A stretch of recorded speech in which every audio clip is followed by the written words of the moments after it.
is there's also a central planning mentality that gets in there. Is you get these people run for superintendent of state superintendent of schools, and almost to a man, including the current occupant of the state office, they are central planning people. They think, oh, I've got this great new curriculum, I've got this great new reform, or I'm going to get rid of bilingual education, or whatever they come up with, and I'm going to make every school district, every school in those districts follow my rules on that. That's what they think. And so they're really surprised when they find out that, that school down in Vail, Arizona, it's not doing your curriculum.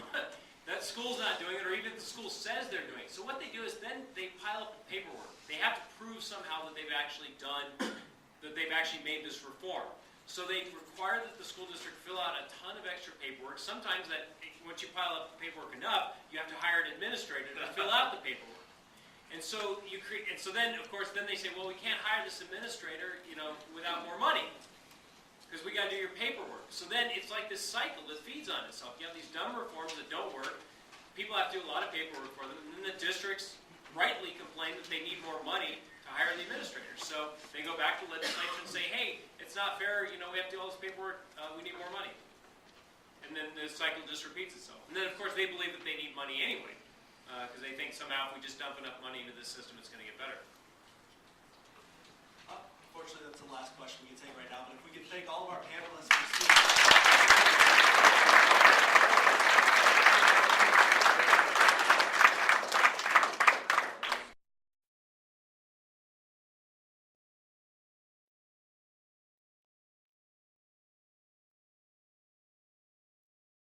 Kennedy had been assassinated, but Kennedy said, ask not what your country can do for you, ask what you can do for your country.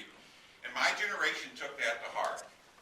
And indeed, one of the primary reasons I became an economist was to make the world a better place. So there I am at the University of Missouri, and I was taught to genuflex every time I heard the name John Maynard Keynes. It was a period of time when Lyndon Johnson was trying to create this great society. And indeed, Lyndon Johnson one time said that the government doesn't reduce opportunities. What government intervention in the economy does is actually increase opportunities for people.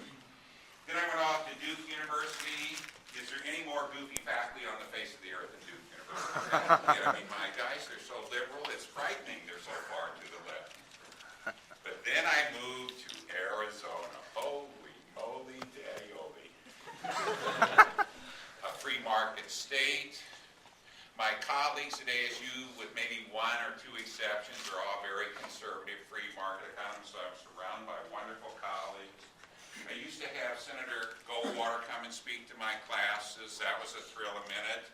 Became more conservative because of that. And I acquired wealth.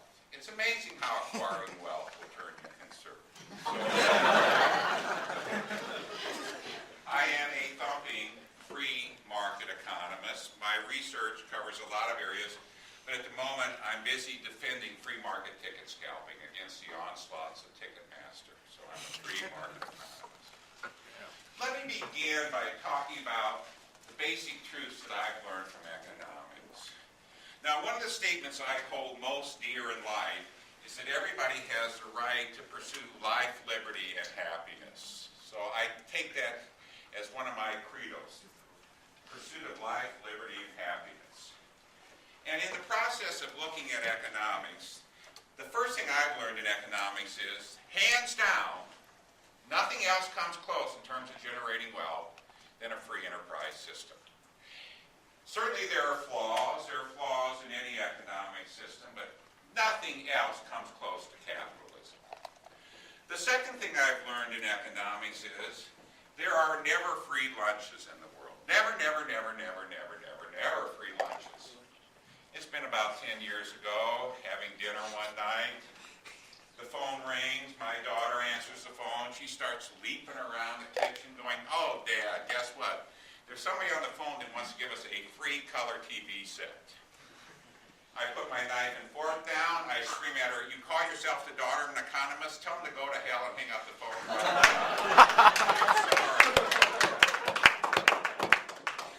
The third thing I've learned in economics is that any time the government passes laws, there will always be unintended consequences, things that they can't possibly anticipate because they put on blinders and they think, oh, I'm going to pass this law and people are going to act the same way, they're not going to respond to incentives in a different way, and they're going to just continue doing the same thing, so this law will work.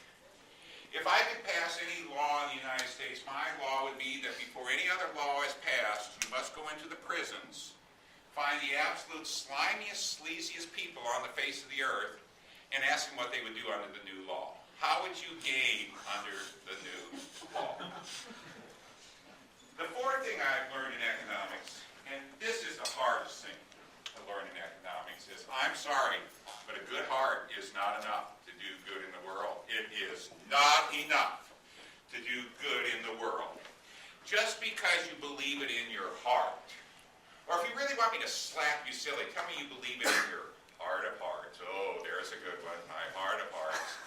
An increase in the minimum wage is going to hurt the poor. It's as simple as that.